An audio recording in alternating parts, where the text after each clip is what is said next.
Have you ever heard the expression, man, that was so dope? It's a familiar phrase, even though it's a little bit outdated. But it's kind of funny because dope is actually slang for drugs. So when people say that, they're saying, man, that was so drugs, and drugs aren't cool. Or at least the New York Times says they aren't. In the New York Times editorial, Spreading Corruption in Sports, the author writes that the misconduct in track and field demonstrates that there's still considerable work to be done in international sports before doping ceases to be an option. There's that term doping again. The author is referencing the recent scandal in Russia in which track and field officials were caught aiding athletes in doping, or they were blackmailing them when they were caught. So for those of you who don't know what doping is, it's the use of banned performance-enhancing drugs such as steroids, human growth hormones or HGH, creatine, diuretics, and other stimulants. The discovery of this corruption in Russia's track and field officials led to Russia's suspension from international sports, which I agree with. And I also agree with the author's claim that this scandal contributes to the idea that international sports still need a lot of work. However, previously in the editorial, the author makes another claim, writing that the scandal taints all global competition. I don't agree with this claim for several reasons. This claim is pretty extreme and bombastic. It puts a large amount of value into one single instance. So writing that this one scandal changes the entire world is a really large claim to make.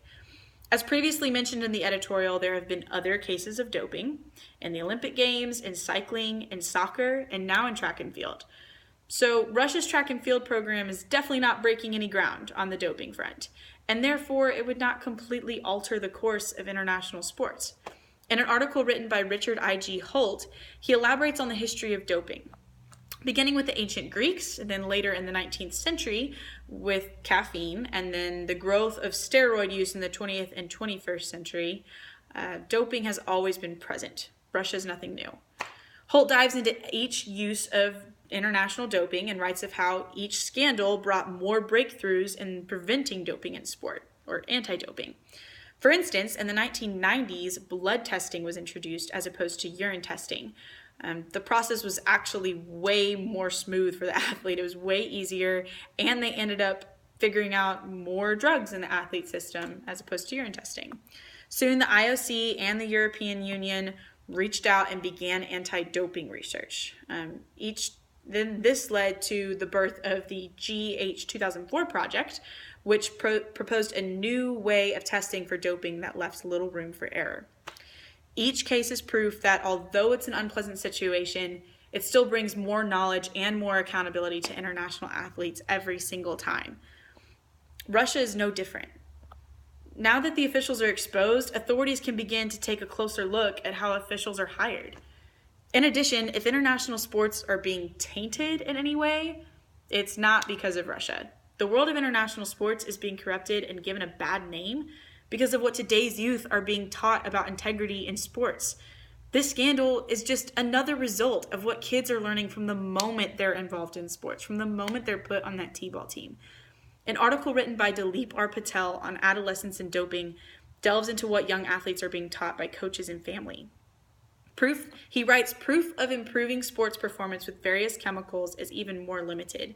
Yet today's athletes are taking various products in ever-increasing numbers because they're driven to succeed to obtain the perceived glories of winning in contemporary society. Patel is saying that even though there's very little evidence of improved performance, kids are still taking the drugs just to please society and better their self-image.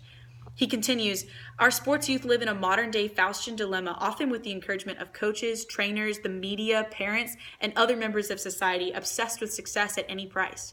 These kids are bombarded from every single side with the idea of the perfect athlete and what they should be when they grow up. This scandal is not the source of the problem. The source of the problem comes from what is influencing young athletes today.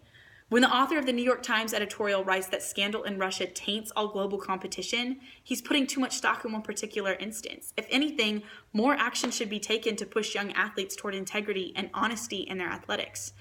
If an Olympic Games can still be held during World War II, then international competition can bounce back from one scandal in Russia. Global competition will always have issues, but it will always stand strong and unite the world no matter what. It's not the end of the world.